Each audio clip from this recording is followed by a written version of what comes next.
ஜப்பானில் கடலுக்கு அடியில் மூழ்கிய ஒரு நகரம் ஒன்று உள்ளது. யோனகுனி நினைவு சின்னம் என்ற ஒன்று ஜப்பானின் யோனகுனி தீவுக்கு அருகில் கடலுக்குள் உள்ளது. 1980ஆம் ஆண்டு டைவிங் குழு ஒன்று கடலுக்கு அடியில் வித்தியாசமான பாறை அமைப்புகளை கண்டுபிடித்தார்கள். அவை பிரமிடுகள், படிக்கட்டுகள், சுவர்கள் போல தோன்றியுள்ளன.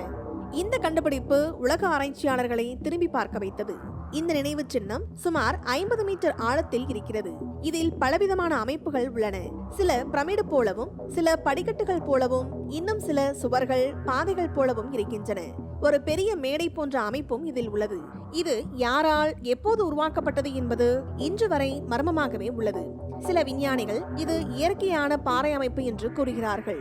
ஆனால் பல தொல்பொருள் ஆராய்ச்சியாளர்கள் இது ஒரு காலத்தில் மனிதர்கள் வாழ்ந்த ஒரு மூழ்கிய நகரம் என்று கூறுகிறார்கள். மேலும் இந்த இடத்திற்கு அருகில் பழங்கால கருவிகள், மண்பாண்டங்கள் போன்றவையும் கண்டெடுக்கப்பட்டன.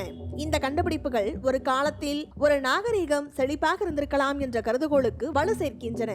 இந்த நினைவு சின்னத்தை ஆராய்ந்த ஆராய்ச்சியாளர்கள் சுமார் 10,000 ஆண்டுகளுக்கு முன்பு கடல் மட்டம் குறைவாக இருந்தபோது ஒரு பெரிய நாகரிகம் இங்கு வாழ்ந்திருக்கலாம் என்றும், பிறகு கடல் மட்டம் உயர்ந்து அந்த நகரம் மூழ்கியிருக்கலாம் என்று கூறுகிறார்கள். மேலும் இந்த யோனகுனி நினைவு சின்னம் ஒரு புதிராகவே இருந்தாலும் அது ஜப்பானின் வரலாற்றில் ஒரு முக்கியமான இடத்தை பெறுகிறது.